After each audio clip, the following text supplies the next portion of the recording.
5 రాష్ట్రాల్లో జరిగిన ఎన్నికల ఫలితాల్లో 3 రాష్ట్రాల్లో బీజేపీ ఘన విజయం సాధించగా కేరళలో కాంగ్రెస్ పార్టీ, తమిళనాడులో టీవీకే పార్టీ విజయం కైవసం చేసుకుంది. 5 రాష్ట్రాల ఎన్నికల ఫలితాలపై భిన్న అభిప్రాయాలు వ్యక్తమవుతున్నాయి. 5 రాష్ట్రాల ఎన్నికల ఫలితాలకు సంబంధించిన వివిధ పార్టీల నాయకులు ఏమంటున్నారో కరీంనగర్ జిల్లా నుంచి మా ప్రతినిధి శ్రీకాంత్ మరింత సమాచారం అందిస్తారు.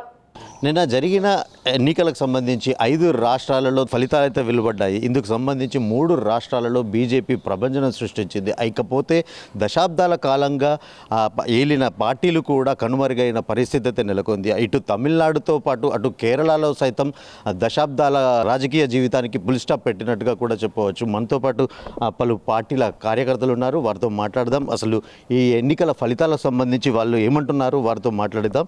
అలా చెప్పండి, అంటే బీజేపీ 5 రాష్ట్రాల్లో పోటీ చేసినప్పటికీ కూడా 3 రాష్ట్రాల్లో భారీ విజయంతో కూడా గెలుపొందిన పరిస్థితి ఉంది. ఈ ఫలితాలను ఎట్లా చూడవచ్చు? ముఖ్యంగా ఈ బెంగాల్ ప్రజలకు హృదయపూర్వక నమస్కారాలు తెలియజేసుకుంటున్నాం. ఎందుకంటే బెంగాల్లో కూడా ఇప్పుడు స్వతంత్రం వచ్చినప్పటి నుంచి ఇప్పటికి కూడా బెంగాల్లో బీజేపీ అధికారం రాలేదు. అంతకుముందు కాంగ్రెస్ ఏలింది, తర్వాత కమ్యూనిస్టులు ఏలిర్రు, తర్వాత మమతా బెనర్జీ ఏలింది. వీళ్ళు దశాబ్దాలుగా బెంగాల్ను పరిపాలించారు. కానీ అక్కడ ఉన్న హిందువులకు అన్యాయం చేసిరు. ఏ పార్టీ అయినా సరే అక్కడ హిందువులకు అన్యాయం జరిగిన పరిపాలన సాగింది కనుక అక్కడున్న హిందువులు విసిగి వేసారి అలసిపోయారు, నశించిపోయారు, కృంగిపోయారు. ఎంతలా అంటే ఒక హిందూ వ్యక్తి తన కుటుంబంతో ఒక శ్రీరాముడు గుడికి పోయి కాషాయ కండవ వేసుకొని వస్తూ ఉంటే కాషాయ కండవ వేసుకునేందుకు ఒక 2 years బ్యాకే కాషాయ కండవ వేసుకునేందుకు ఆ కుటుంబాన్ని సజీవ దహనం చేసిన ప్రాంతం బెంగాల్. ఎవరన్నా చూసుకొని మమతా బెనర్జీ అండ చూసుకొని, దీదీ అండ చూసుకొని అక్కడ కాషాయ కండు వేసుకుంటా కూడా ఇంట్లోకి చొరబడి సజీవంగా దహనం చేసిన పరిపాలన సాగింది దీదీ పాలనలో. అంతేందుకు పోయిన సంవత్సరం ఒక మెడికో హత్య జరిగితే ఆ నిందితుని మీద కేసు పెడితే తూతు మంత్రంగా పెడతారు, సరైన సెక్షన్లు పెట్టరు, స్టేషన్ పిలిచి పంపుతారు. ఒక మెడికోను ఒక అమ్మాయిని హత్య చేస్తే స్టేషన్ పిలిచి పంపుతారా? అంటే ఇట్లాగా హిందువుల మీద దాడులు. అక్కడ వినాయక చవితి ఉత్సవాలు చేసుకునేరు, రాముల వాళ్ళు ఉత్సవాలు చేసుకునేరు, శోభయాత్రలు చేసుకునేరు. అంటే హిందువుల మీద అనేకమైన దాడులు, చంపడాలు. ముఖ్యంగా బెంగాల్లో ఏం జరుగుతుందంటే బెంగాల్లో రోహింగ్యా ముస్లింలు వస్తారు, బంగ్లాదేశ్ ముస్లింలు వస్తారు, అక్రమ చొరబాటు చేస్తారు. ఈరోజు బర్మా నుంచి వస్తారు. వీళ్ళందరికీ ఓటు బ్యాంక్గా మార్చుకుంది మమతా బెనర్జీ. అంటే ఇప్పుడు దీనికి సంబంధించి దీది కూడా కొన్ని ఆరోపణలు చేస్తుంది. అయితే ఎస్ఐఆర్ ద్వారా తమ లక్షల ఓట్లు తొలగింపు వల్లే ఓట్ చోరీ జరిగిందంటూ కూడా ఆరోపిస్తున్న పరిస్థితి. దానికి మద్దతుగా కూడా రాహుల్ గాంధీ కూడా మద్దతు తెలుపుతున్న పరిస్థితి. అంటే నిజంగానే ఓట్ చోరీ జరిగిందనుకోవచ్చా? ఓటు చోరు జరిగింది అంటారు కదా. ఇప్పుడు నిన్న ఓటు చోరు అసలు ఎస్ఐఆర్ ప్రారంభించిన ప్రాంతాల్లో కూడా బీజేపీ లీడ్ అక్కడ వచ్చింది. చాలా చోట్ల బీజేపీ, కోల్కతా సిటీలో ఆ ప్రాంతాలు ఎస్ఐఆర్ ప్రారంభించిన చోట్ల కూడా బీజేపీ లీడ్. మరి ఎట్లా వచ్చింది అంటే నువ్వు గెలిస్తే ఒక లెక్క, ఇంకోళ్ళు గెలిస్తే ఒక లెక్కనా? ఇప్పుడు అస్సాంలో పుదుచ్చేరిలో గెలిస్తే ఒక లెక్క, కేరళలో గెలిస్తే ఒక లెక్క. ఇది మళ్ళీ ఈవెంట్ ట్యాంపరింగ్ అంటారు. మీరు గెలిచి ఒక లెక్క, మేము గెలిచి ఒక లెక్కనా? గత దశాబ్దాలుగా ఏదైతే అన్యాయం జరుగుతుందో హిందువుల పట్ల, బీజేపీ ఒక హిందువులకే కాదండి, బీజేపీ ఈ దేశంలో ఉన్న క్రైస్తవులకు కానీ, ఈ దేశంలో నిజమైన ముస్లింలకు కానీ, నిజమైన క్రైస్తవులకు కానీ, హిందువులకు కానీ అందరినీ కూడా సమానంగా చూసి అందరూ బాగుండాలి. ఈ దేశంలో ఉన్న ఫలాలన్నీ కూడా ఈ దేశంలో వచ్చే మన పన్నులతో మనం బాగుపడాలి, మన దేశస్తులు బాగుపడాలి, మన దేశం అభివృద్ధి చెందాలనేదే బీజేపీ సిద్ధాంతం. ఈ దేశ పౌరులు కట్టే పన్నులతోటి బంగ్లాదేశ్ లుచ్చానా కొడుకులు, బర్మా లుచ్చానా కొడుకులు, పాకిస్తాన్ వచ్చి అక్రమ చొరబాటు లుచ్చానా కొడుకులు ఈ దేశ పౌరులు కట్టే పన్ను, అంటే ఇక్కడ ముస్లింలు కట్టే పన్నులు కానీ, ఇక్కడి క్రైస్తవులు కట్టే పన్నులు కానీ లుచ్చానా కొడుకులు ఎందుకు తినాలి? వేరే దేశస్తులు ఎందుకు తినాలి?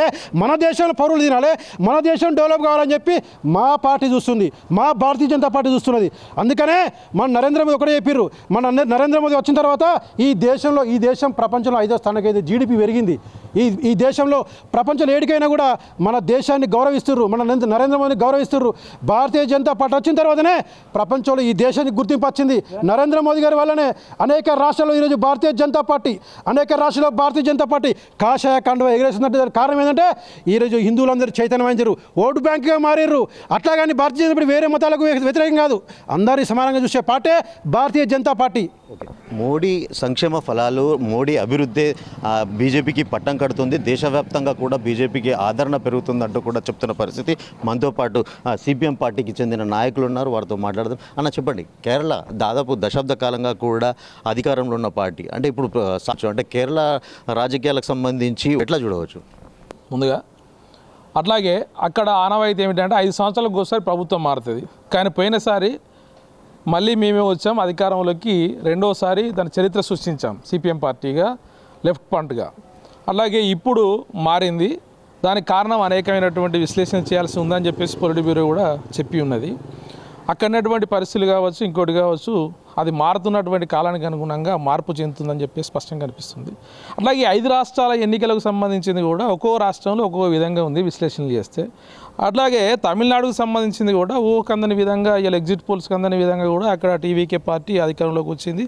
అది మనం చూస్తున్నాం. అంటే ప్రజలు విభిన్నమైనటువంటి తీర్పునిస్తున్నారని చెప్పి 5 రాష్ట్రాల ఎన్నికలు పడింది. కానీ కమ్యూనిస్టులుగా ఇవాళ పార్లమెంట్లో ఉన్నా లేకున్నా ప్రజల తరపున గొంతెత్తేటువంటి లెఫ్ట్ పార్టీలు ఎప్పటికీ ఆజరామరంగా ఉంటే మార్క్సిజం అజేయంగా నిలుస్తుంది. అందుకు ఉదాహరణలు అనేకం ఉన్నాయి. ప్రజల తరపున ప్రజలకు అనునిత్యం దోపిడీకి పీడనకు వ్యతిరేకంగా ఎప్పుడు ఎర్ర జెండా నిలబడుతుంది. ఈ ఎర్ర జెండాకి ఎప్పుడు ఆదరణ ఉంటుంది. ఇప్పుడు ఉన్నటువంటి ఎన్నికలు మీకు తెలుసు, ఇలా డబ్బు, మద్యం, గుండాగిరి, ఇలా పార్లమెంట్లో 300 పైసలకు ఇలా అవినీతి అక్రమాలు, క్రిమినల్ వాళ్ళు ఉన్నదని చెప్పేసి అధికార గణాంకాలు చెప్తున్నాయి. అట్లాంటి వ్యవస్థలో మనం ఉన్నాం. ఇవాళ నికరమైనటువంటి రాజలేని పోరాటాలు ప్రజల వైపున ఎప్పుడూ కమ్యూనిస్టులు సిద్ధంగా ఉంటుంది. ప్రపంచవ్యాప్తమైనటువంటిది కార్మిక వర్గ దృక్పథంతో ఉంటుంది. ఇక దోపిడీ పీడన లేనటువంటి సమాజం, నవ సమాజం కోసం కృషి చేస్తామని చెప్పి సందర్భంగా పునరుద్ఘాటిస్తాం. అంటే ఈ ఎన్నికలకు సంబంధించి విచ్చలవిడిగా డబ్బు, మద్యం పంపిణీ జరిగింది. కమ్యూనిస్టులు ఎప్పుడు ప్రజల వెంటే ఉంటారు, ప్రజల్లో పోరాటాలు చేస్తారు అంటూ కూడా చెప్తున్న పరిస్థితి. ఇకపోతే తమిళనాడు ఎన్నికలకు సంబంధించి మనతో పాటు ఏఐఎఫ్బి పార్టీ నాయకులు ఉన్నారు, వారితో మాట్లాడదాం. అన్న చెప్పండి, ఇది తమిళనాడు అంటే దశాబ్ద కాలంగా దాదాపుగా ఇటు అన్నాడీఎంకే ఇటు డిఎంకే ఏళ్ల తరబడి కూడా అక్కడ ప్రభుత్వం కొనసాగించింది. ఊహించని విధంగా స్టాలిన్ ఓటమి పాలనడము, అంటే ఇదంతా ఎట్లా చూడవచ్చు? అంటే ఇక్కడ పార్టీ మార్పు, అంటే పార్టీ పెట్టిన 2 సంవత్సరాల వ్యవధిలోనే విజయ్ అధికారాన్ని చేజిక్కించుకోవడము, అంటే అప్పుడు ఎన్టీఆర్తో పాటు ఎంజీఆర్ ఇట్లాంటి సినీ ప్రముఖులతో ధీటుగా కూడా ఇప్పుడు విజయ్ అధికారంలోకి వచ్చాడు కదా, దీన్ని ఎట్లా చూడవచ్చు? ఈరోజు తమిళనాడు ఎలక్షన్ గమనిస్తే మనం తమిళనాడులో అటు డిఎంకే అరాచకాలు కావచ్చు, డిఎంకేలో ఉన్న అవినీతి కావచ్చు, అదేవిధంగా ఏఐఎంకి ఏదైతే జయలలిత ఇష్యూ వచ్చినప్పుడు వాళ్ళు కూడా విడిపోవడం, మొత్తం బీజేపీతో కలవడం కావచ్చు, ఈ 2 పార్టీల మీద కూడా ద్రవిడ అనే దాని మీద వాళ్ళు పనిచేసినప్పుడు తను అవన్నీ వదిలేసి విజయ్ అనే వ్యక్తి తన ప్రచారం చేసుకుంటూ ఇంతకుముందు సర్వీస్ చేసుకుంటున్నాడు. సోషల్ సర్వీస్ అనేది బాగా చేసేవాడు, ఒక హీరోగా సోషల్ సర్వీస్ చేసేవాడు. ఎప్పుడైతే పార్టీ పెట్టాలని అనుకున్నాడో 27 నెలల క్రితం ఒక ఆలోచన చేసి పార్టీ పెట్టుకున్నాడు. పార్టీ పెట్టుకున్నప్పుడు పార్టీ ఒక సినీ నాయకుడు, సినీ యాక్టర్ వస్తున్నప్పుడు ప్రజలు అనేది ఆటోమేటిక్గా చాలా మంది రావడం జరుగుతుంది. దానికి సెక్యూరిటీ ఇవ్వకుండా డిఎంకే తనని అణచాలి అనే ఉద్దేశంతో డిఎంకే రాష్ట్ర ప్రభుత్వం ఆయనను అణగదొక్కడానికి ప్రయత్నం చేస్తూ జనాలకు ఎక్కడ కూడా సెక్యూరిటీ ఇవ్వసరికి కొంతమంది చనిపోవడం కూడా జరిగింది.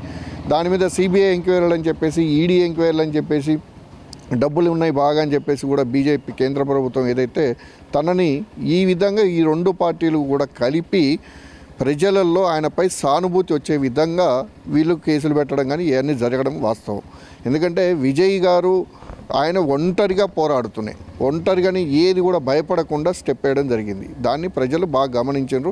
కానీ ఏ రోజున కూడా టీవీకే వస్తుంది, విజయ్ గెలుస్తాడు, ముఖ్యమంత్రి అవుతాడు అని చెప్పేసి ఎవరు కూడా, ఈవెన్ తమిళనాడు ప్రజలు కానీ మీడియా కానీ ఎవరు కూడా ఊహించని. మీరు అన్నట్టు కూడా అంటే సర్వేకి సంబంధించి కూడా అసలు విజయ్ అధికారంలోకి రావడం కష్టం, కేవలం ఒక సంస్థ మాత్రమే విజయ్ అధికారంలోకి వస్తాడని చెప్పారు. మీరు అన్నట్టుగా కూడా అసలు అధికారం చేజిక్కించుకునే అవకాశమే లేదంటూ కూడా అన్ని సర్వేలకు ఊహలకు అందని విధంగా కూడా విజయ్ అధికారంలోకి రావడమే కాకుండా తన డ్రైవర్ కొడుకును నిలబెట్టి తనను గెలిపించడం, ఒక ఆటో డ్రైవర్కు సీట్ ఇచ్చి గెలిపించడం, దీన్ని ఎట్లా చూడవచ్చు?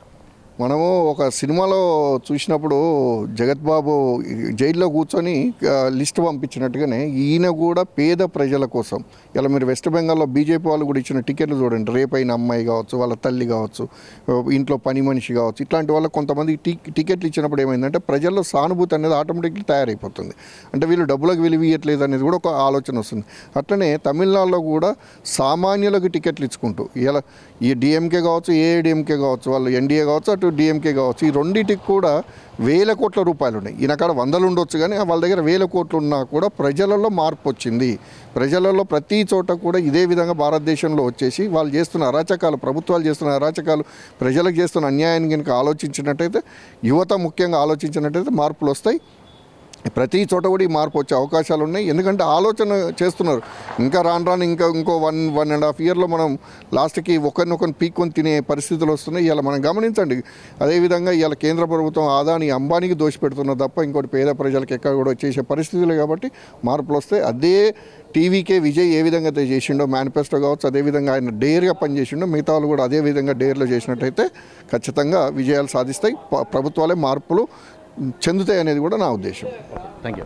మొత్తంగా చూసుకున్నట్టు ఏదైతే ఏళ్ల తరబడి దశాబ్దాల కాలంగా అధికారం మదంతో ఇటు ప్రజలపై అరాచకం కొనసాగుతుండడం వల్లే ప్రజలు మార్పు కోరుకుంటున్నారు. దేశవ్యాప్తంగా ఈ మార్పు నాందికి పలుకుతుంది.